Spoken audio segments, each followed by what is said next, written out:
Assalamualaikum warahmatullahi wabarakatuh. Apa kabar rekan-rekan mahasiswa, penggiat ekonomi keuangan syariah, perbankan, dan perbankan syariah. Hari ini kita diskusi tentang manajemen risiko terkait adanya risiko baru di era baru, yaitu apa?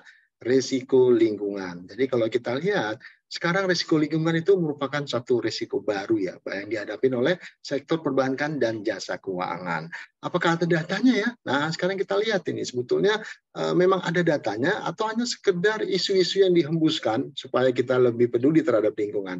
Tidak ya, ini memang risiko lingkungan ini merupakan risiko baru yang dihadapi oleh seluruh negara ya terkait dengan pembangunan berkelanjutan. Jadi topik kita dalam video kali ini adalah mengenai risiko lingkungan, risiko baru di era baru. Nah, rekan-rekan mahasiswa penggiat ekonomi keuangan dan perbankan syariah,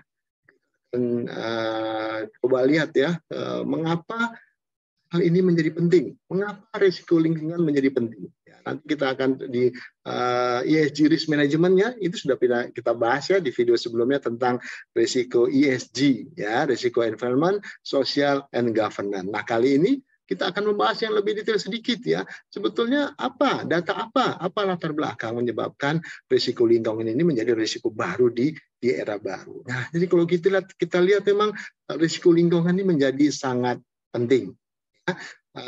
Karena risiko lingkungan sekarang ini merupakan risiko baru di era baru, khususnya pasca pandemi COVID ya, pasca pandemi COVID. Nah, bagaimana bank itu memanage risiko-risikonya.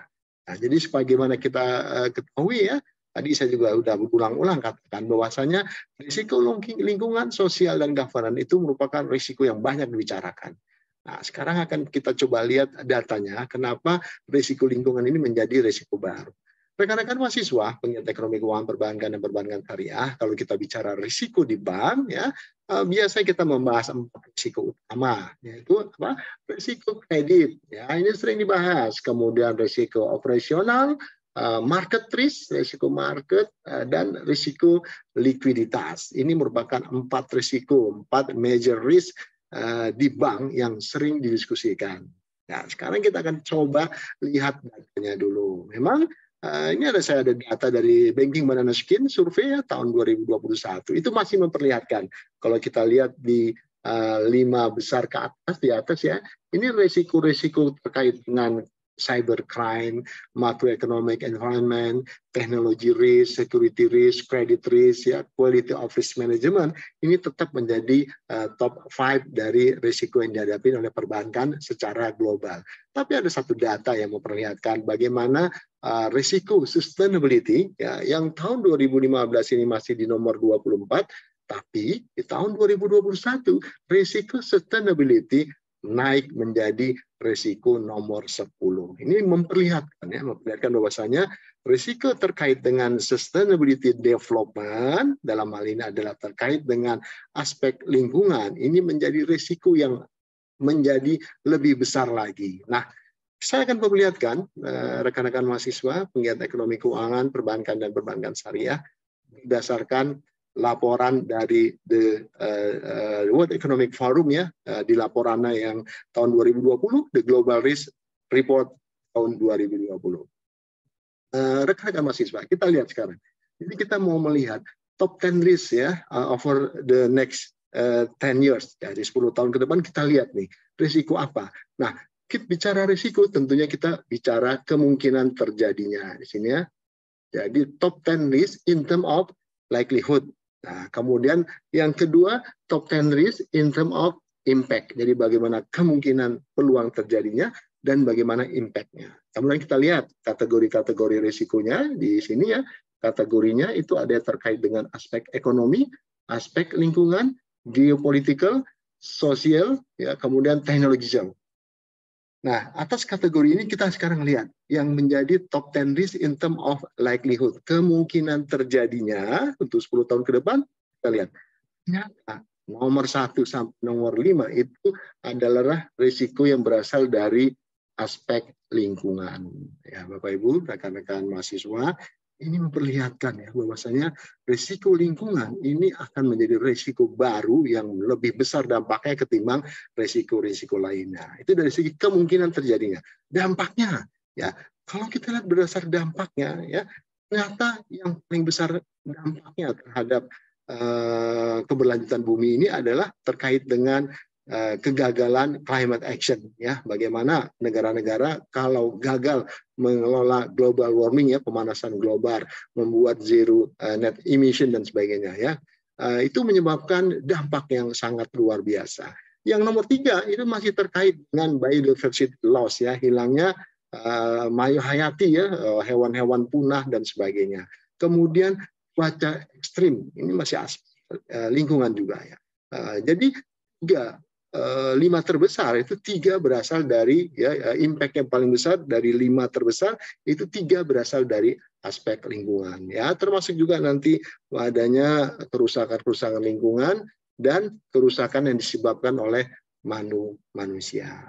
Bapak Ibu rekan-rekan mahasiswa, penggiat ekonomi keuangan dan perbankan syariah, kita bisa melihat nih dari 2 data dari Badan Ashkin kemudian dari World Economic Forum itu memperlihatkan dari baik dari peluang terjadinya, likelihood-nya, ataupun dari impact-nya, memang risiko lingkungan dapat dikategorikan sebagai risiko baru yang berpotensi memberi dampak negatif bagi perkembangan bumi kita ini. Sekarang kita lanjutkan. Nah, sebetulnya masalahnya yang menyebabkan risiko lingkungan ini menjadi sangat penting. Ya, yang pertama itu dan pasti yang menjadi gerakan strategik bagi sebuah negara itu ada terkait dengan global warming, pemanasan global. Jadi kalau kita lihat pemanasan global ini berdampak luar biasa ya, Bapak Ibu rekan-rekan mahasiswa semuanya. Jadi adanya kenaikan temperatur ya, kenaikan suhu. Nah, kenaikan suhu bumi ya, karena adanya pemanasan global itu berdampak yang sangat luar biasa dan dahsyat ya. Bagaimana kekeringan itu banyak terjadi, ini akibat dampak global warming ya. Sekarang kita bisa lihat tuh negara-negara di Afrika khususnya ya, sampai mereka menggunakan program-program khusus terkait dengan satwa liarnya karena mengalami kekeringan. Nah, kemudian global warming ini menyebabkan terganggunya sistem ya, ekonomi, sistem ekosistem ya, mempengaruhi cuaca, mempengaruhi iklim. Ya. Kemudian menyebabkan juga rusaknya ekosistem. Ya, bagaimana pemanasan global menyebabkan pencairan es abadi di kutub utara, otomatis berpengaruh kepada ekosistem hewannya, ya, ikannya, beruang kutub dan sebagainya. Dan dampak yang paling besar terhadap kehidupan kita ini adalah dari global warming ini adalah apa? Menaiknya permukaan air laut ya. Di video-video sebelumnya ada itu ya, di Jawa Barat, di DKI, Jawa Tengah, Jawa Timur, khususnya di pantai utara ya, banyak daerah-daerah yang dulu daratan sekarang menjadi lautan. Ini luar biasa dahsyatnya ya. Banjir di mana-mana seperti di Pakistan yang baru terjadi ya di bulan Agustus kemarin, itu luar biasa juga. Di Indonesia juga mengalami hal yang sama. Ya, jadi Bapak Ibu, rekan-rekan mahasiswa sekalian dan para penggiat ekonomi keuangan syariah, climate action ini ya, jadi merupakan hal yang penting dan dibutuhkan aksi nyata ini menghadapi global warming. Jadi setiap negara sesuai dengan targetnya yang tertuang dalam Sustainable Development Goals itu harus membuat suatu rencana kerja untuk menurunkan pemanasan global. Nanti kita akan bahas juga tentang net zero emission ya. Nah, dampak perubahan iklim saya kira sudah tidak kita bisa pungkiri ya. Bagaimana terjadinya kelaparan, kebakaran hujan, banjir ya dan sebagainya. Ini merupakan dampak perubahan iklim yang sangat dahsyat ya. Perubahan iklim yang baru-baru terjadi ini agak lama ya di Danau Oroville di California. Bagaimana dia tahun 2011 masih kelihatan luar biasa indah dan cantiknya. Tahun 2014 mengalami penyusutan. Ya, ini semua adalah dampak perubahan iklim. Yang baru saja terjadi di tahun 2022 ini adalah bagaimana mengeringnya sungai terbesar di Asia, sungai terpanjang di Asia yaitu Sungai Yangtze ya, Yangtze di Cina. Ini merupakan sungai terpanjang di Asia dan nomor 3 di dunia setelah Sungai Amazon dan Sungai Nil. Sebelumnya itu merupakan urat nadi transportasi ya di Cina ya, pada masa dia normal seperti ini ya. Tapi kemarin Cina mengalami kekeringan sehingga bisa melihat ya daratan yang ada di sini ya. Nah, ini dampak luar biasa dari perubahan iklim. Kita bisa bayangkan kota-kota yang dilalui oleh Sungai Yangtze ini kalau airnya surut, kapal tidak bisa lewat, ya tentunya akan menyulitkan transportasi di Cina. Ini dampak kekeringan saya katakan di Afrika ya, bagaimana negara Zimbabwe itu terpaksa ya membuat satu proyek yang disebut dengan River Zambezi ya, itu merupakan suatu action ya dengan memindahkan ribuan satwa liar dari habitat aslinya. Kenapa? Ya, kita mengalami kekeringan di habitat aslinya. Ya, otomatis satwa liar tersebut harus dipindahkan. Jadi kalau kita lihat 400-an gajah, 2.000-an impala, jerapah, kerbau, rusa, antilop dan sebagainya harus dipindahkan dari habitat aslinya. Kenapa?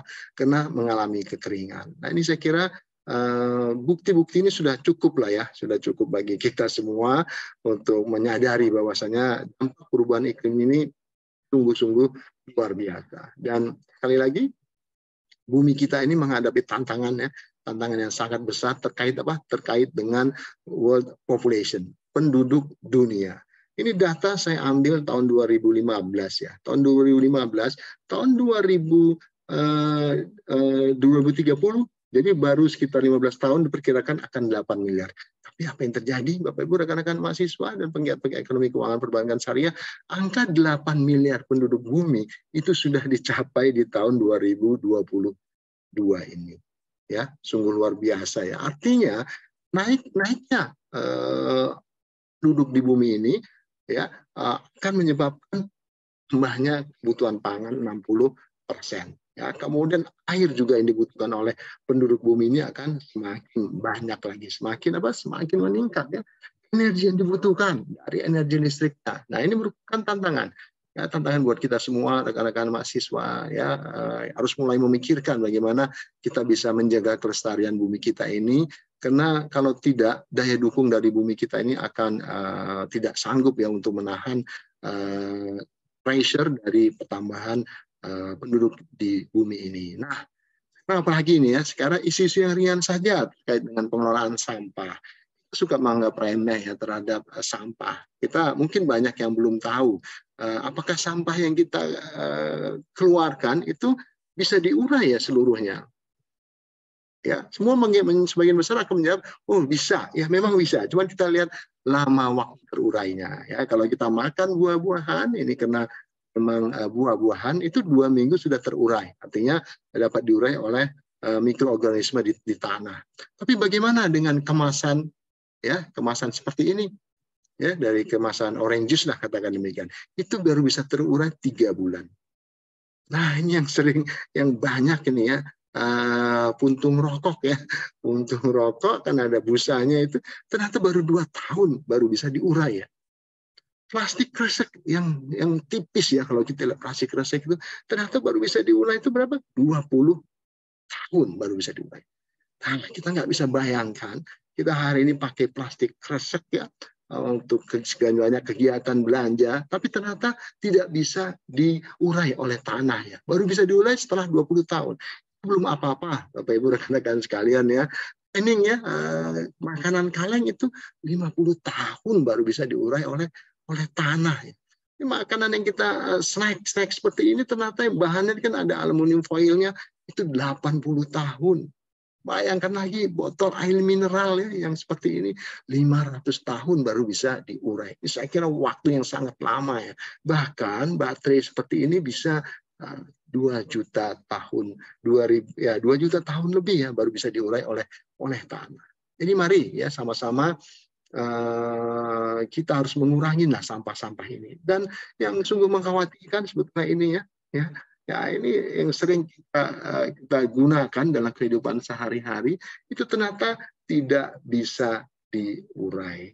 Ya, sekali lagi anak-anak teman-teman mahasiswa ini tolong diperhatikan bagaimana kita bisa mendukung bumi kita ini untuk lebih bersih lagi dari bahan-bahan yang memang tidak bisa diurai atau membutuhkan waktu yang lama untuk diurai. Nah, ada lagi ya satu gerakan sekarang lagi gencar juga, kita harus menolak sedotan sekali pakai ya. Sedotan sekali pakai ya tentunya kalau kita beli minuman itu banyak diberikan oleh sedotan sekali pakai. Dampaknya seperti apa ya sebetulnya? Nah, kita lihat ya, ternyata sedotan plastik di Indonesia itu digunakan setiap hari sebanyak 92,3 juta. Nggak kebayang gitu ya, sedotan plastik itu ternyata sangat banyak digunakan oleh penduduk di Indonesia, 92,3 juta batangnya.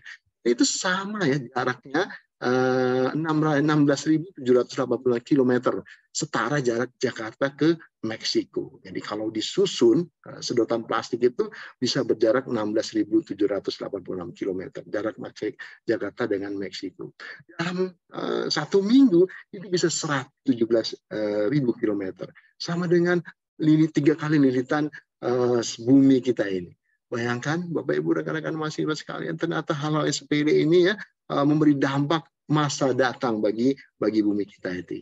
Ya, mari jadi pada kesempatan ini hanya bisa mengatakan, ayo teman-teman ya, mari sama-sama kita mulai menolak sedotan plastik. Kita gunakan sedotan yang berbahan stainless steel ya. Jadi kemana-mana kita harus bawa stainless steel. Jadi kita tidak menggunakan sedotan plastik lagi. Ini saya kira sana ya bagi kita semua, bahwasanya risiko lingkungan ini akan menjadi risiko yang sangat besar di masa yang akan datang. Jadi sekali lagi saya menghimbau diri saya sendiri ya, rekan-rekan mahasiswa, para penggiat ekonomi keuangan, mari sama-sama kita menjaga bumi kita ini sehingga kita tidak mengalami risiko lingkungan. Baik, saya kira itu yang bisa kita diskusikan. Semoga bermanfaat ya. Jangan lupa di subscribe, tetap di like, tetap di komen ya. Jangan lupa di share juga. Billahi taufik wal hidayah. Assalamualaikum warahmatullahi wabarakatuh. Sampai jumpa.